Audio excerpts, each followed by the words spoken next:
With Paper Mario the Origami King, developer Intelligent Systems has once again found a clever new angle from which to explore its spin-off Papercraft universe. It's also revamped the gameplay, shifting combat away from single-use stickers and cards and replacing the classic flat combat plane with a circular combat arena. While there's plenty of charm here, there isn't much meat to the mechanics, and I found myself wishing I had more choices to make.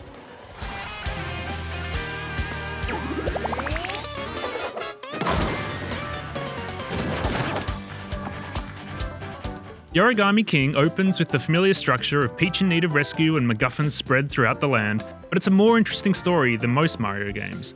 Not only does it have some heart, but the new villain frees up Bowser and his minions to play a far more fun role. The level-based design of the last few games has been replaced by a sprawling overworld. This change makes for a better sense of continuity as you trek up into the mountains from the hub of Toad Town or ship out to sea.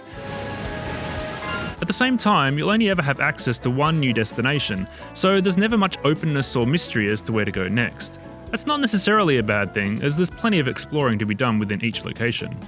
The world puzzles are all self-contained too, which is a big improvement from the frustrating roadblocks of Colour Splash, where you had to scour the whole world for the thing cards you needed to progress.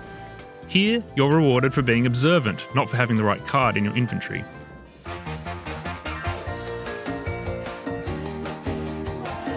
You're also rewarded for examining every nook and cranny, as the Origami King is brimming with secrets. There are literally hundreds of hidden toads to discover, for instance, and they can be almost anywhere. That dog? A toad. That cactus? A toad.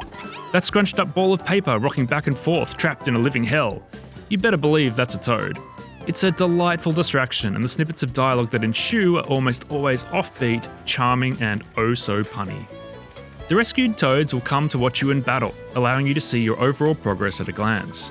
You can even call on them by tossing out coins, triggering a bum rush that will see enemies hit, items tossed, and foes repositioned.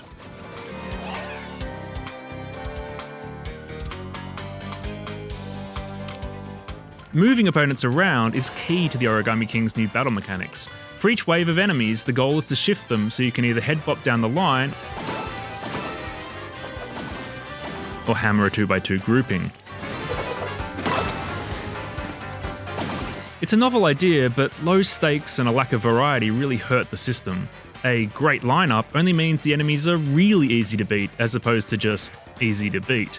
It's also monotonous because the hammers and boots that you use for the majority of attacks offer little real choice. They all attack in the same two patterns. The small selection of items do too, with only the power block offering a full arena effect. Even the origami enemies are disappointingly bland. Sure, there are the occasional twists that force you to pay attention. Ghosts, for instance, disappear before you start repositioning them, while ninja use log decoys if you try to hit them with a hammer. But other than that, it's all a bit of a letdown. Intelligent Systems does deliver something more involved with the Origami King's boss battles at least. These turn the tables and put the boss at the centre of the arena instead of Mario. Here you shift the panels to create a path for Mario to follow from the outer rim in, stopping by treasure chests and other critical panels before ending on an attack icon. While these battles rely heavily on trial and error, they're certainly more interesting than regular combat, and the cast is more memorable too. What other game could have a heap of fun pitting you against anthropomorphic rubber bands, scissors and the like?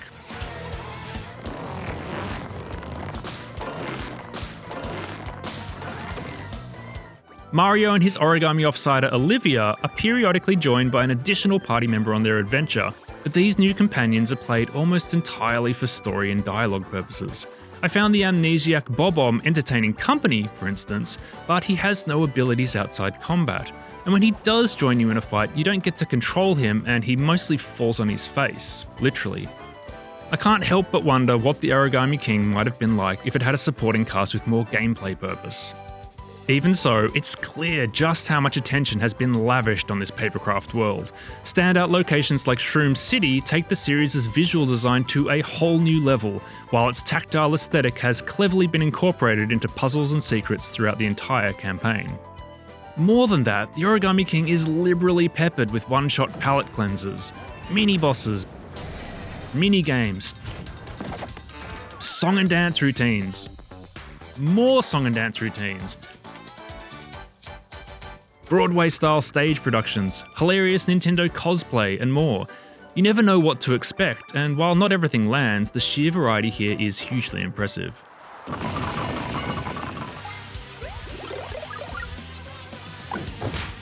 The Origami King is a truly likable game despite the shallowness of its new spin on gameplay.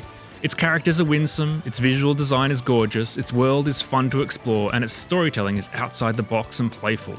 At the same time, however, it could be so much more. Combat is largely uninteresting and one note, and your journey as a whole lacks meaningful player choices. For a series with RPG roots, that's a real shame.